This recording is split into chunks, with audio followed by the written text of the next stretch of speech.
So I just got home from checking out the new Naked Gun film, which is a legacy sequel to the original franchise, with it taking the title of the original film, slapping it on here, but acting as a sequel while also standing alone on its own. If you have seen the original films, then you'll probably benefit from some of the jokes and references, but it's also built so that you can hop in here if you haven't seen the original films and you won't be lost, outside of a couple of references, most notably the fact that Liam Neeson is playing the son of Leslie Nielsen's character from the original films, who was the main character. And if you've never seen a Naked Gun film, essentially they are these spoof, over-the-top slapstick comedies that are played as very dry pan comedy, where you have this detective at the center of it who's kind of a bumbling idiot but still is able to kind of get his way through everything and end up kind of saving the day with a bunch of absurdity around him. And more often than not, it's not really the things he's saying that are funny, but it's how he's saying them in terms of everything kind of coming across serious. And it's never a world that ever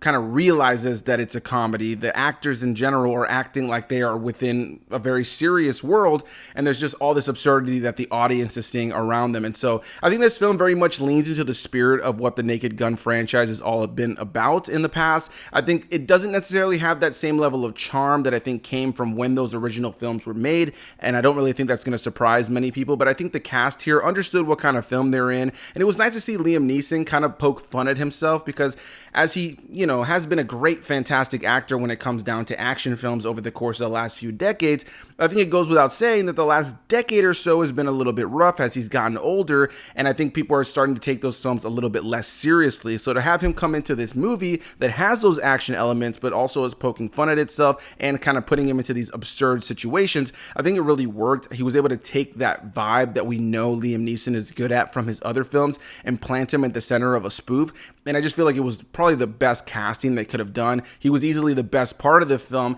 and while not every bit of humor in this film lands, and there are a couple of running gags that definitely start to run dry by the time you get to the end of the film, and the film is fairly paper thin narratively, I do think there are fun moments to be had in this film. There's definitely some big elements of action and some great moments of humor that definitely made me laugh and had a lot of fun with the film. The movie also breezed by. It's just a little bit under 90 minutes, so it's not a long film in any way, shape, or form. I wouldn't say this is a film people need to rush to theaters to see, but I would say that if you end up going to see it in theaters and you can see it with an audience, there is some fun to be had. It'll be nice to kind of have that reaction from the crowd. But with that said, this is the kind of movie I think will probably do best on streaming, when you can watch it with your family and kind of poke fun at it and have a good time with it. I don't necessarily know that this is worth full ticket admission to go see, but it was a good time. I enjoyed myself for what it is. And I guess the question is, are you planning on checking out this reboot?